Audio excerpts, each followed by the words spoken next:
Hello दोस्तों, GS guide the learning centre में आपका स्वागत है। मैं आज आपके लिए लेकर आया हूँ ज्योग्राफी का एक चैप्टर है। सबसे फर्स्ट चैप्टर है भारत की स्थिति और विस्तार। इससे पहले मैंने हिस्ट्री का जो एक चैप्टर ब्रिटिश सत्ता का जो विस्तार है उसका मैंने 2 क्लास लिया था। आज मैं ज्योग्राफी सीरीज में स्टार्ट करने जा रहा हूँ और इसका जो पहला चैप्टर है वह भारत की स्थिति और विस्तार। मैं इसमें भी जो है 10 MCQ कराऊँगा, और लेकिन हर क्वेश्चन के साथ साथ आपको 5 या 6 क्वेश्चन की तैयारी हो जाएगी। लमसम जो है आपका 50 क्वेश्चन इससे कवर हो जाएगा। तो चलिए चलते हैं सवाल की तरफ। पहला सवाल आपका ये है कि भारत किस अक्षांश पर स्थित है। सबसे पहले हमको ये जानने की ज़रूरत है कि अक्षांश क्या होता है, लैटिट्यूड क्या होता है। जब ये लैटिट्यूड समझेंगे तब ये जानेंगे कि इसका आंसर क्या होगा। तो लैटिट्यूड समझने के लिए सबसे पहले मैं एक वर्ल्ड का नक्शा ले रहा हूँ। ये 0 डिग्री जो है भूमध्य रेखा है, इक्वेटर लाइन जिसको कहते हैं। इसके पैरेलल में जितनी भी लाइन खींची जाती है ये लैटिट्यूड लाइन है, अक्षांश रेखा इसी को कहा जाता है। और फिर उत्तर और दक्षिण, नॉर्थ और साउथ को मिलाने वाली जो 0 डिग्री है, इसके पैरेलल जो लाइन खींची जाती है इसको कहते हैं लॉन्गिट्यूड, और यह देशांतर रेखा है। मैंने अगले पीडीएफ में मैंने इसका बताया है कि ये अक्षांश और देशांतर रेखाएं, अक्षांश रेखाएं ये जो है ये 0 डिग्री भूमध्य रेखा है, और इसके ऊपर जो है 23.5 डिग्री कर्क रेखा है, अक्षांश रेखा। ये जितने भी लाइन जो 0 डिग्री भूमध्य रेखा के पैरेलल चलेंगी ये सारी लाइन अक्षांश रेखाएं कहलाएगी। ठीक है, वो ऊपर हो या नीचे हो। ठीक है, फिर यह यहाँ से जो है 0 डिग्री जो है वहाँ से जो ऊपर से नीचे तक, उत्तर से नॉर्थ से साउथ तक जो लाइन जा रही है ये सारी लाइन देशांतर रेखाएं कहलाती है। तो अक्षांश रेखाएं ये हो गई और देशांतर रेखाएं ये हो गई। इन चीज़ों को पहले आप जानना पड़ेगा। तो सवाल पर पहले चलते हैं। तो सवाल क्या कह रहा है कि भारत किस अक्षांश पर स्थित है। तो सबसे पहले ये जो ग्लोब है ये 0 डिग्री भूमध्य रेखा हो गया। 0 डिग्री भूमध्य रेखा जो होता है इसके जस्ट ऊपर जो ऊपरी हिस्सा है, हमेशा ऊपर वाले मैप में हमेशा ये देखेंगे कि ऊपर वाले हिस्से को नॉर्थ कहते हैं और नीचे वाले हिस्से को साउथ कहते हैं।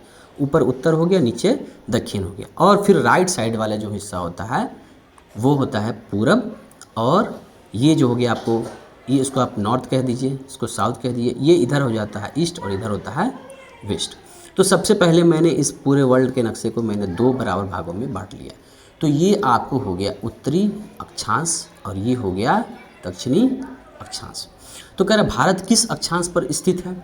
तो अब जो है भारत का नक्शा पहले चेक करें कि भारत का नक्शा जो है कहाँ है।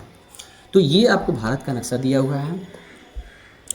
भारत का नक्शा अक्षांश चेक करना है। तो अक्षांश में देखिए ये जो लाइन है यहाँ से स्टार्ट है भारत की मुख्य भूमि। ये जो 8 डिग्री दिया हुआ है ये 8 डिग्री 4 मिनट नॉर्थ उत्तर से लेकर 8 डिग्री 4 मिनट नॉर्थ उत्तर से लेकर ये लाइन ऊपर तक जा रही है। और ये कहाँ तक जा रही है, ये जा रही है, यहाँ पर आप देख सकते हैं कि यहाँ पर 38 डिग्री 38 डिग्री दिया हुआ है, लेकिन 38 डिग्री से थोड़ा सा कम है, इसलिए इसको 37 डिग्री 6 मिनट उत्तरी अक्षांश। मतलब क्या हुआ कि भारत किस अक्षांश में स्थित है। तो 8 डिग्री 4 मिनट उत्तरी अक्षांश से लेकर 37 डिग्री 6 मिनट उत्तरी अक्षांश के बीच स्थित है। अब ये देशांतर लाइन क्या है। तो देशांतर लाइन जो है इधर वाली ने मैंने समझाया था कि जो इस तरह से जो लाइन जाएगी उसको हम लॉन्गिट्यूड लाइन, देशांतर रेखा कहते हैं। तो फिर वहाँ से देख लेते हैं। तो यहाँ से जो लाइन है यहाँ पर आप देख लीजिएगा, आपको दिखाई देता होगा 68 डिग्री 68 डिग्री यहाँ दिखाई दे रहा है, छोटा सा दिख रहा है। ठीक है, तो ये यहाँ से जो लाइन ऐसे पास होगी ये यहाँ पर गुजरात पर आकर यहाँ पर सटती है। ठीक है, तो यहीं से भारत स्टार्ट होता है। पश्चिम का जो छोर है मैंने आपको बताया है कि जो ऊपर होता है नॉर्थ, नीचे होता है साउथ, राइट साइड में होता है ईस्ट और लेफ्ट साइड में होता है वेस्ट, उत्तर दक्षिण पूरब और पश्चिम। तो यहाँ जो 68 डिग्री दिया हुआ है 68 डिग्री से थोड़ा सा ज़्यादा 68 डिग्री 7 मिनट। ठीक है, पूर्व लिखा है। अब आप कहिएगा सर ये तो पश्चिम है, पूर्व क्यों लिखे हैं। तो ये कहाँ से देख रहा है, ये वर्ल्ड नक्शा से देख रहा है। वर्ल्ड का जो नक्शा है, ये जो नक्शा है यहाँ से देखा जाता है। ठीक है, ये आपको देशांतर लिखा है यहाँ यहाँ ऐसे करके। और भारत जो है मोटा मोटी यहाँ पर स्थित है। ठीक है, ये भारत का लगभग नक्शा है। तो यहाँ जो है, यहाँ से काउंट होता है, ये देशांतर लाइन यहाँ से काउंट होता है। तो यहाँ से अगर इधर जाते हैं तो ये तो उत्तर ही हुआ, ठीक है। तो यहाँ से जब राइट साइड में जाएंगे तो ये उत्तर ही हुआ, इसीलिए यहाँ लिखा हुआ है 68 डिग्री 7 मिनट, ठीक है। सॉरी, उत्तर कह रहे हैं, पूरब हुआ।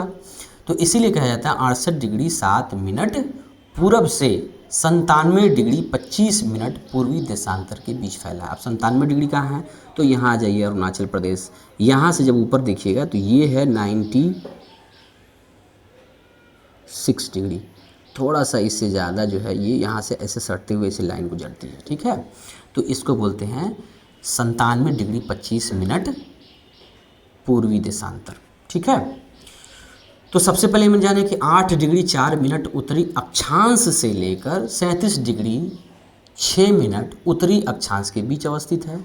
68 डिग्री 7 मिनट पूर्वी देशांतर से 97 डिग्री 25 मिनट पूर्वी देशांतर के बीच फैला हुआ। ये दोनों चीज़ फिर नोट हो गया।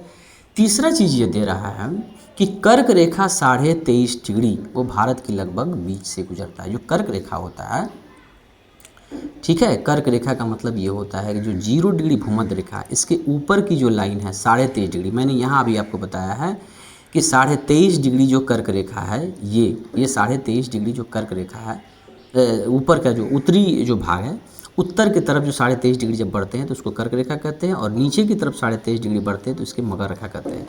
तो ये जो कर्क रेखा जो गुजरती है, चूँकि भारत यहीं पर अवस्थित है, ठीक है, इसी जगह पर अवस्थित है, इसीलिए कहा जाता है कि कर्क रेखा जो है वो भारत की लगभग बीचों से होकर गुजरती है। ये जो कर्क रेखा की लाइन जो है ना जा रही है, ठीक है, मैं आपको इरेज करके बता देता हूँ, ठीक है।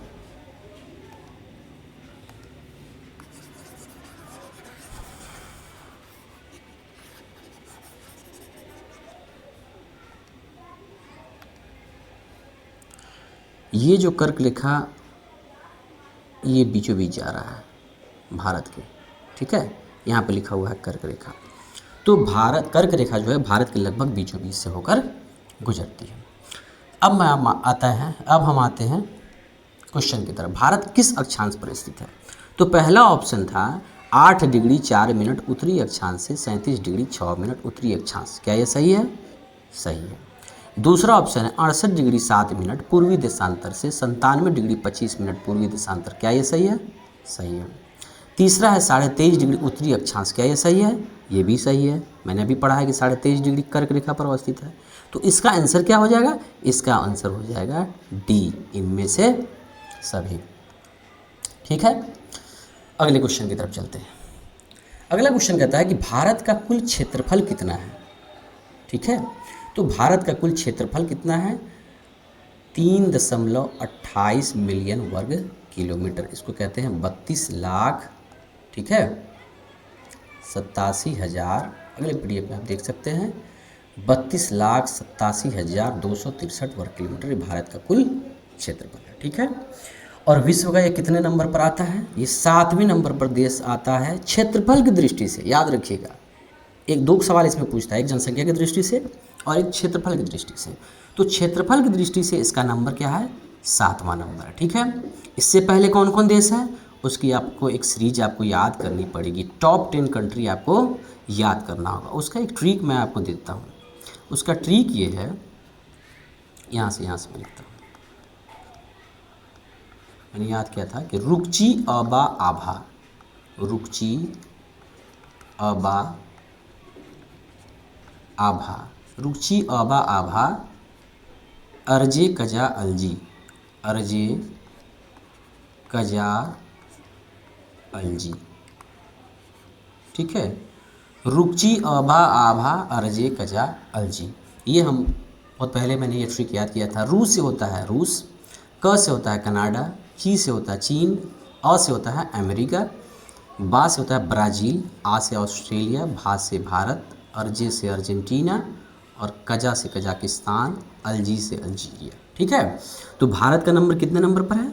ये 7वें नंबर पर आ है। मैंने अभी बताया है कि यह 32,87,263 वर्ग किलोमीटर इसका क्षेत्रफल है। ठीक है, तो इसका आंसर क्या हो जाएगा? 3.28 मिलियन वर्ग किलोमीटर। अगले सवाल की तरफ चलते हैं। भारत की स्थलीय सीमा की लंबाई कितनी है? स्थलीय सीमा का रहा है लैंड बाउंड्री, ठीक है, एक होता है वाटर बाउंड्री, एक होता है लैंड बाउंड्री, ठीक है। ये जैसे कि जम्मू कश्मीर का नक्शा मोटा मोटी हम देख लें, ठीक है, तो यहाँ से लगभग यहाँ से जो है पाकिस्तान स्टार्ट होता है, ठीक है, फिर इधर जाके अफ़गानिस्तान थोड़ा सा मिलता है, फिर इधर से चीन मिलता है, फिर यहाँ जो है ना आपको नेपाल मिलता है, यहाँ छोटा सा भूटान मिलता है, फिर नीचे बांग्लादेश मिलता है, और इधर क्या होता है पूरब साइड में म्यांमार मिलता है, ठीक है। तो यह इन देशों के साथ जो लैंड बाउंड्री है वह कितनी है? तो वह कितनी है? 15,200 किलोमीटर, ठीक है। मोटा मोटी इसका आंसर है 15,200 किलोमीटर, ठीक है। सबसे पहले ये जानेंगे कि भारत कितने देश के साथ अंतर्राष्ट्रीय सीमा साझा करता है। तो यह 7 देश के साथ अंतर्राष्ट्रीय सीमा साझा करता है, ठीक है। मैंने अभी बताया है, पहला बांग्लादेश, दूसरा चीन, पाकिस्तान, नेपाल, म्यांमार, अफगानिस्तान और भूटान। मैंने एक सीरीज के साथ इसलिए दिया है कि इससे ये पता चलता है कि सबसे बड़ी बाउंड्री किसके साथ भारत शेयर करता है। 4,096.7 किलोमीटर है, किसके साथ शेयर करता है? बांग्लादेश के साथ शेयर करता है, ठीक है, सबसे ज़्यादा। और सबसे कम स्थलीय सीमा जो है वो अफ़गानिस्तान के साथ है। ये सीरीज गलत हो गया, अफ़गानिस्तान के साथ है 106 किलोमीटर, मात्र 106 किलोमीटर बाउंड्री जो है वो अफ़गानिस्तान के साथ शेयर करता है, ठीक है। तो सबसे लंबी अंतर्राष्ट्रीय स्थलीय सीमा बांग्लादेश के साथ है, सबसे छोटी अंतर्राष्ट्रीय स्थलीय सीमा अफ़गानिस्तान के साथ है। भारत कितने देशों के साथ अंतर्राष्ट्रीय सीमा साझा करता है? 7 देशों के साथ। स्थलीय सीमा लैंड बाउंड्री की कुल लंबाई कितनी है? 15,200 किलोमीटर, ठीक है। तो इसका आंसर हो जाएगा 15,200 किलोमीटर। चलिए चलते हैं अगले सवाल की तरफ। भारत का कौन सा राज्य सबसे पूर्व में स्थित है? ईस्ट, ठीक है। सबसे पहले जो भारत का नक्शा मोटा मोटी जो मैं बना रहा हूँ, लमसम नक्शा है, कह रहा सबसे पूर्व। मैंने बताया कि किसी भी नक्शा में सबसे ऊपर क्या होता है? नॉर्थ, नीचे क्या होता है? साउथ, राइट साइड में क्या होता है? ईस्ट मतलब पूरब, और डब्लू वेस्ट मतलब पश्चिम, उत्तर, दक्षिण, पूरब और पश्चिम। तो क्या करा? सबसे पूर्व में क्या स्थित है? तो सबसे पूर्व आपका ये जगह हो गया, ठीक है। और ये कौन सा जगह है? गेस कीजिए। ये है अरुणाचल प्रदेश, ठीक है। आप एक नक्शा से आप देख सकते हैं, ये अरुणाचल प्रदेश यहाँ हो गया। ये भारत की जो है ना सभी स्टेट्स है, ये सबसे पूर्व में कौन सा है बाउंड्री? अरुणाचल प्रदेश स्टेट है, जो भारत के सबसे पूर्वी राज्य है, ठीक है। और सबसे पहले सूर्योदय भी यहीं होता है, क्यों? क्योंकि सूरज पूरब से निकलता है, और सबसे पहले पूरब में कौन है? तो अरुणाचल प्रदेश है, इसलिए तो इसका आंसर क्या हो जाएगा? अरुणाचल प्रदेश। नेक्स्ट क्वेश्चन क्या कहता है कि भारत के पश्चिमी और पूर्वी छोर के बीच समय का अंतर कितना? पश्चिमी और पूर्वी छोर, फिर मैं उसी नक्शे की तरफ ले चलता हूँ।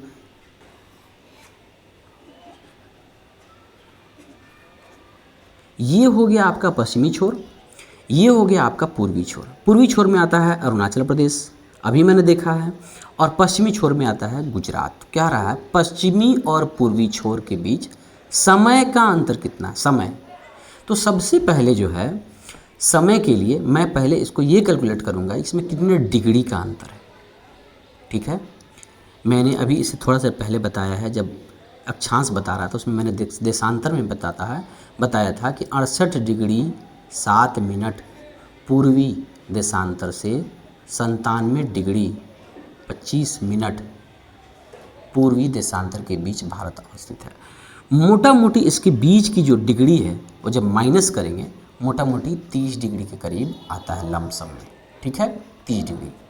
और 1 डिग्री जो होता है, ये हमेशा ध्यान रखिएगा कि 1 डिग्री 4 मिनट के बराबर होता है। तो 30 डिग्री बराबर, तो 30 डिग्री बराबर हो जाएगा 120 मिनट, ठीक है। और 120 मिनट बराबर 2 घंटे। इसका आंसर क्या हो जाएगा? इसका आंसर हो जाएगा सी, 2 घंटे, ठीक है। इसमें कुछ चीज़ें जानना ज़रूरी है। सबसे ये तो मैंने बता दिया है कि पश्चिमी राज्य गुजरात और पूर्वी राज्य अरुणाचल प्रदेश के बीच लगभग 2 घंटे का स्थानीय समय अंतर होता है, ठीक है। ये भारत का नक्शा यहीं पे था, मैंने ये देख लिया था। अरुणाचल प्रदेश यहाँ पर है, गुजरात यहाँ पर है, ठीक है। दोनों के बीच लगभग कितना अंतर है? 2 घंटे का अंतर बता रहा है। आंसर तो यही था, 2 घंटे, ठीक है। कैलकुलेट कैसे किया है? मैंने कैलकुलेशन को जो है ना यहाँ पर एक बार आपके PDF में मैंने डाल दिया है। 30 लॉन्गिट्यूड्स क्या, देशांतर रेखा। अभी मैंने आपको बताया था जो उत्तर से लेकर दक्षिण तक जो लाइन, जितनी भी लाइन खींची जाती है वर्ल्ड नक्शे पर, वो इमेजनरी लाइन है, वो लाइन कहीं दिया हुआ नहीं है, वो इमेजनरी लाइन है, उसको स्टडी करने के लिए उसको ऐसा किया गया। तो 30 लॉन्गिट्यूड्स जो है 30 देशांतर रेखा है, ठीक है, सॉरी 30 डिग्री देशांतर है। तो 30 डिग्री में 4 मिनट से गुना किया, कितना हो गया 120 मिनट, लमसम 2 घंटे, ठीक है, 2 घंटे का अंतर होता है। अब यहाँ पर स्टूडेंट क्या कन्फ्यूज करते हैं कि गुजरात और अरुणाचल प्रदेश के बीच में 2 घंटे का अंतर है। अब सवाल यहाँ पूछ देता है कि अगर गुजरात में 5 बज रहा है तो फिर अरुणाचल प्रदेश में कितने बज रहे हैं, अगर मध्य प्रदेश में 3 बज रहे हैं तो फिर गुजरात में कितने बज रहा है, ये सवाल बार बार पूछा जाता है, ठीक है। तो उसके लिए मैं आपको ये बता देता हूँ कि वर्ल्ड का जो नक्शा है, ठीक है, ये जो कि इस तरह से है, इसमें जो है ग्रीनविच जो होता है, इंग्लैंड के ग्रीनविच, वो वहाँ से 0 डिग्री कैलकुलेट होता है, ठीक है। जैसे जैसे हम राइट में जाते हैं, दाहिने तरफ जाते हैं, टाइम जो है हमारा बढ़ता जाता है। इस बात को हमेशा एक ही चीज़ बात में दिमाग में रखना है कि जैसे जैसे हम दाहिने जाएंगे, कहाँ से, इंग्लैंड के ग्रीनविच से, इस बात का हमेशा ख्याल रहे, इंग्लैंड के ग्रीनविच से जैसे जैसे हम दाहिने की तरफ जाएंगे नक्शा पर, वर्ल्ड मैप पे, दाहिने का मतलब ये नहीं कि आप पैदल दाहिना चलती है, नक्शा पर, जो नक्शा आपको दिख रहा है इस पर जो है दाहिने के राइट साइड में जाएंगे, पूरब की तरफ, ईस्ट, जैसे जैसे हम ईस्ट की तरफ जाएंगे टाइम हमारा क्या हो जाएगा, बढ़ता चला जाएगा। भारत जो है यहाँ पर है, तो भारत कितना देर अंतर है, तो भारत 5.5 घंटा आगे चलता है, ठीक है। अगर ग्रीनविच पर 12 बज रहे हैं तो भारत में 5.5 बजता है, ठीक है।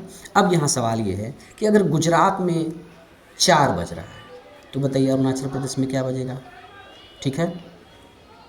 तो जाहिर सी बात है हम यहाँ कहाँ जा रहे हैं, राइट जा रहे हैं कि लेफ़्ट जा रहे हैं, राइट जा रहे हैं, पूरब की तरफ जा रहे हैं। तो जैसे ही पूरब की तरफ जा रहे हैं तो टाइम क्या हो जाएगा, 2 घंटा बढ़ जाएगा, ठीक है। अगर गुजरात में 4 बज रहा है तो अरुणाचल प्रदेश में जाहिर सी बात है 6 बजता होगा। इसी सवाल को उल्टा भी पूछ देता है, कभी पूछेगा अरुणाचल प्रदेश में अगर 5 बज रहा है तो बताइए गुजरात में कितना समय हो रहा है, तो गुजरात में 3 हो रहा है, 3 बज रहा है, 2 घंटे का अंतर है। बस एक पॉइंट याद रखना कि जैसे जैसे दाहिने साइड जाएंगे पूरब की तरफ, टाइम हमेशा जो है वो इंक्रीज होगा, टाइम हमेशा बढ़ता है, इस बात को याद रखिए। और इसी के अकॉर्डिंग जो है भारत जो है 5.5 घंटा जो है आगे चलता है। 5.5 घंटा कैसे कैलकुलेट किए, भारत को भारत जो है हम लोग जानते हैं कि 82.5 डिग्री, ठीक है, 82.5 डिग्री पूर्वी देशांतर पर भारत अवस्थित है, 82.5 डिग्री। अब 82.5 डिग्री को आप जो है 4 से गुना कीजिए तो आपको आ जाएगा 330 मिनट, और 330 मिनट कितना होता है, 5.5 घंटा, ठीक है। तो इस चीज़ को ध्यान रखिएगा। अगला क्वेश्चन, भारत की मुख्य भूमि का दक्षिणतम बिंदु कौन सा है। पहले इस बात को पहले ध्यान दीजिए, भारत की मुख्य भूमि, ठीक है। मुख्य भूमि क्या होती है, मुख्य भूमि का मतलब हो गया ये जो पूरा भारत है इसको हम मुख्य भूमि में काउंट करेंगे, ठीक है।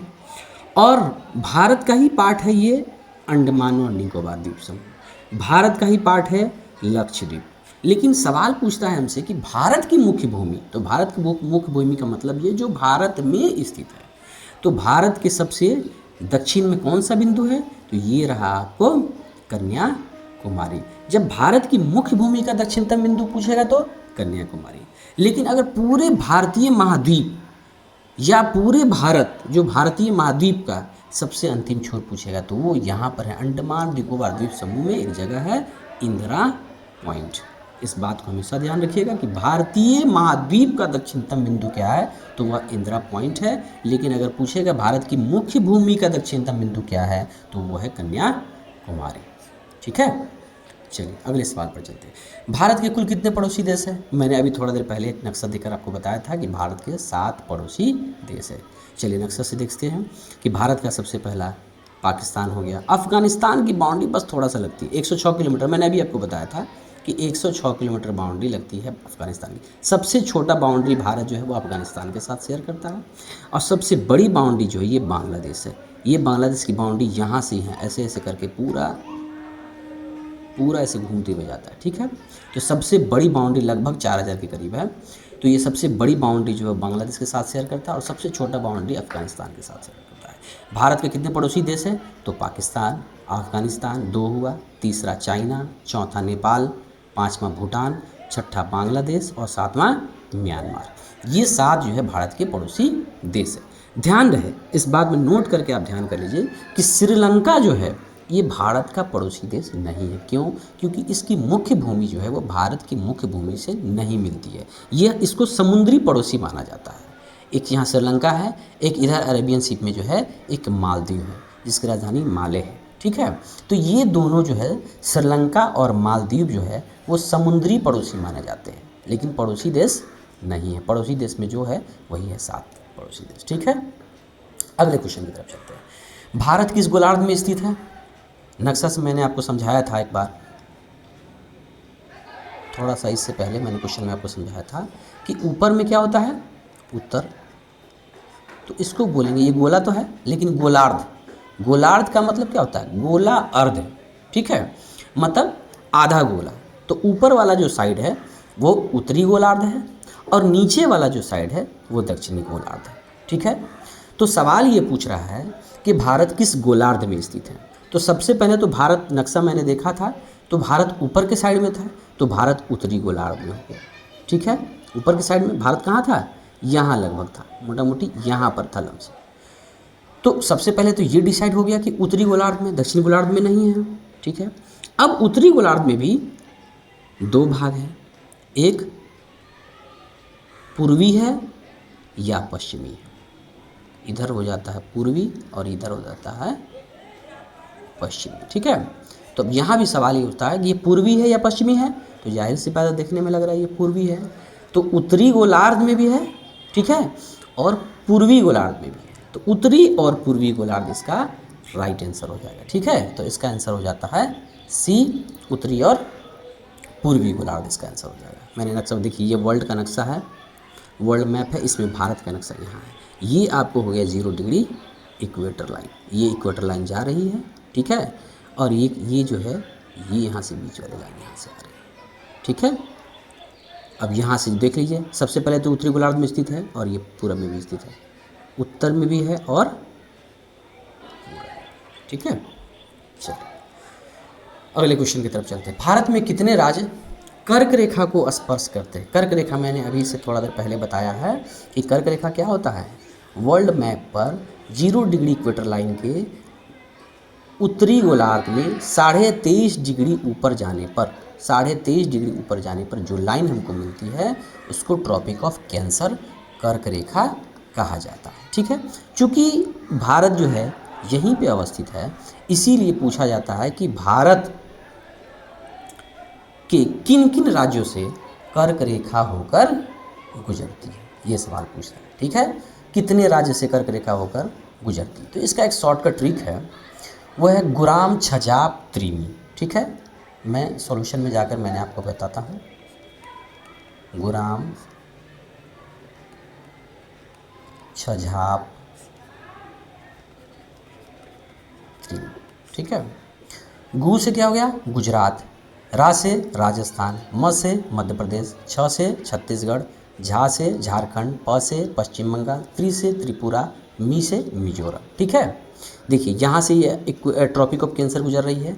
सबसे पहला 1 नंबर पर क्या आ रहा है? यह हमको पता है ये गुजरात है, ठीक है। दूसरा क्या है? राजस्थान, यहाँ भी लिख दिया हुआ है। 1 नंबर पर गुजरात है, 2 नंबर पर राजस्थान। तीसरा क्या है? यह मध्य प्रदेश है, पता है।